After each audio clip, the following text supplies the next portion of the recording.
our ultimate goals, and that is we haven't been employing the Iraqis in these jobs. They have been employing Southeast Asians, for example, because the cheapest labor they can get and make the most profit. So instead of giving the Iraqis jobs, in Baghdad the unemployment rate is, for men it's like 70%, and then we're surprised that there's unrest. So they need to be employed. A great example too of how it is we're doing things wrong. I think the contract went to Bechtel to build electrical plant, rebuild an electrical plant outside Baghdad. We didn't rebuild it for a long period of time. They had a $15 million contract to rebuild it. Finally, the Iraqis said, we really actually need this electrical plant, so they built it themselves using the currency that Saddam Hussein had buried in his floor or whatever, wherever it was he had it. They built it for $80,000, not $15 million. So these are our tax dollars at work. This is the administration that doesn't want to pay for S-chip program because it's too expensive. Is willing to give Bechtel, basically give them $15 million for an $80,000 project. The other thing is it needs to belong to them. One of the reasons that they're so willing to take things apart. Thomas Friedman had a line in one of his columns, I think he got it from someplace else, but he said, in the history of man, no one has ever washed a rented car. Take care of work that belongs to you. And these successes need to belong to the Iraqis. So that's maybe a little more answer than you asked for, but you got it anyway. Yes, sir. I had a question about John's thoughts on shoring up Social Security. Yes. John's plan with respect to Social Security, obviously we need, you have two choices. One is to have more money coming in or less money going out. The less money going out is not a good option. That's not an option that he's willing to embrace. So you need to get more money coming in. The way John wants to do that right now, if you are 97, the cap is you pay Social Security up to $97,500 of your income. If you earn $80,000, you pay Social Security tax on all of your income. If you earn $8 million, you pay tax on your first $97,500 and no Social Security tax above that. What John wants to do is to have you pay tax on that high income. But between $97,000 and about $200,000, somewhere in that range, that would not be additionally taxed. But it would kick in again at over $200,000.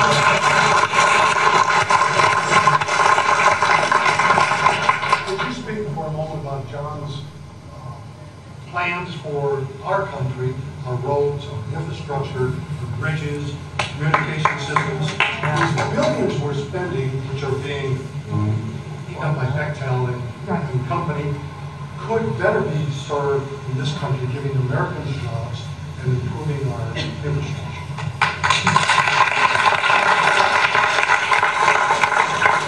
John has made a commitment, and there was a big topic of conversation after the bridge collapse in Minneapolis. But he's been talking about it for some time. How it is we take such a short-term view of it. We're looking at this year's budget and this year's everything as if these long-term investments are not important enough to make. We need to make those long-term investments now for our own safety, obviously, but also for our economic growth, to make certain that we have, you talk about communications, building out electrical grids, the expansion of broadband, in addition to making certain that we have safe bridges and highways and that we're addressing all these things. John has said that this is the one area. So this is a crisis, and we absolutely have to address it now. And on most things, he said, I'm going to find a way to pay for everything. Each of the things I'll talk about, he has a way to pay for, and I'm happy to talk about those. On this issue, he said, we try to find a way to pay for it, but even if we can't, we need to do it anyway. We have to do this. We have to do it because our lives are too precious, and we have to do it because if we don't do it, we're going to hit a ceiling on our economic growth because we're not going to have the infrastructure to support it.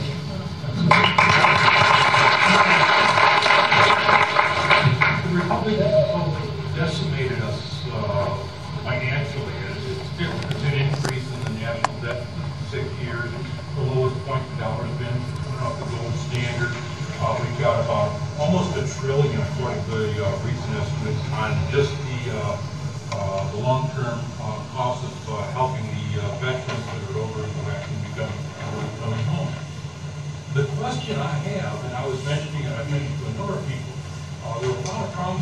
made, and I can understand that political science major, blah, blah, blah.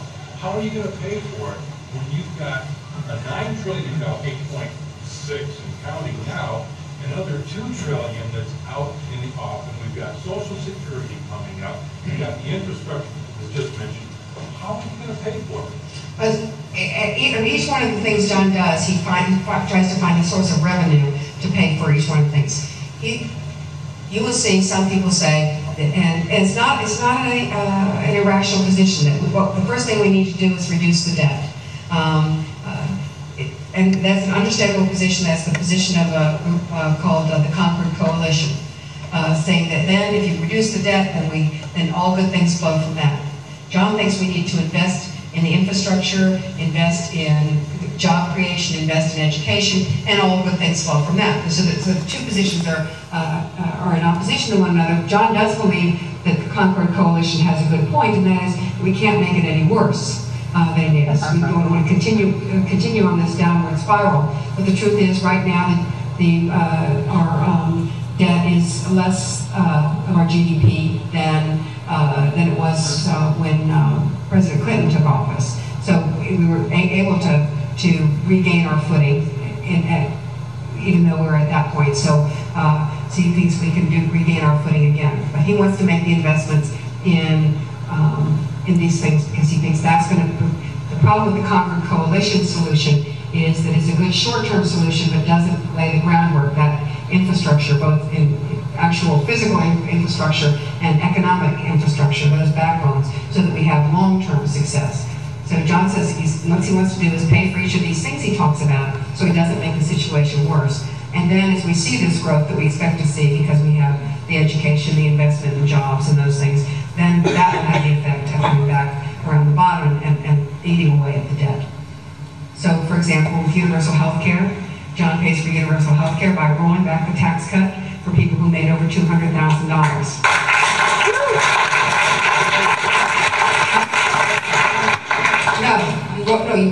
He'll roll it back. He'll get, as part of universal health care, the tax cuts that were enacted in 2001 that cut the tax rate for people making over $200,000 will be rolled back to the rate. That pays for his universal health care.